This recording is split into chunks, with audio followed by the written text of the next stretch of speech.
What's up everyone, TJ here.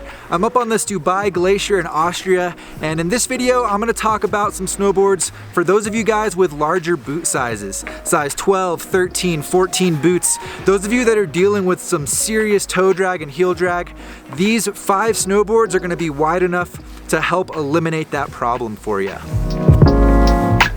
Alright guys, so the key spec you're going to want to be looking out for as you're looking at these wider snowboards is called the waist width. So that's how wide the board is at the narrowest part right in the middle of the snowboard. And first up is going to be the Skunk Ape from Libtech. If you wear a larger boot size, this is definitely a snowboard that should be on your radar. They only make it in wide sizes, and the waist width is 268 across the board, with the 170 coming in at 285 waist width, one of the widest boards in mass production out there. And it's a directional twin. It has a slightly set back stance, and it also runs magnet traction, so it's going to have tons of grip on ice and variable terrain. And it's a fairly stiff snowboard, definitely on the stiffer side of medium, so it's going to offer a decent amount of stability, even though it does have that rocker dominant profile. So if you're running a larger boot size, or you're just looking for a burly snowboard with loads of stability, check out the Libtech Skunk Ape. The second snowboard I want to bring up is a board that I actually rode a lot last season. I owned it personally. It's a lot of fun, really versatile, and that is the Ride Warpig. This guy is a directional snowboard as well. It has a significantly longer nose than tail outside the contact points, as well as a slight taper.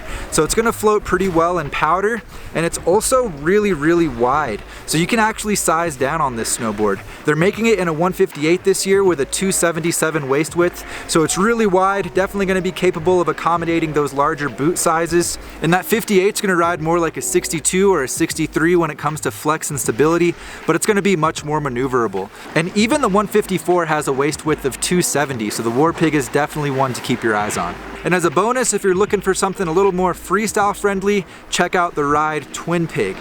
Alright, the next board is the Spring Break Slush Slasher. Super fun snowboard, offers a really fun, surfy feel. When I think about this snowboard, I'm thinking about those early season and late season slushy laps, as well as powder and carving. It's super wide, with the smallest size having a waist width of 282, going all the way up to 286 on the largest size. Definitely going to be a game changer for those larger boot sizes. It's got a flex on the softer side of medium, as well as a centered stance. So this guy's going to be pretty playful. You can even take it in the park if you want to, but it's going to be a lot of fun for carving, that more surfy style of snowboarding, as well as offering some pretty decent float and powder.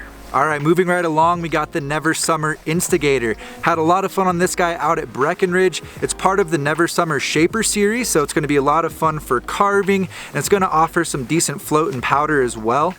It's pretty wide, it's about 265 at the waist across the board for most of the sizes, and it also has a 12mm taper. That's going to help with carving, and it's also going to offer more float and powder. The directional shape, as well as its rocker dominant profile, is going to help give more float on those powder days, but overall it's a really surfy snowboard. It has a pretty decent stability, I'd say definitely on the stiffer side of medium on this guy, and just all around a fun carving and powder snowboard. And the last snowboard I'm going to mention is the K2 Party Platter.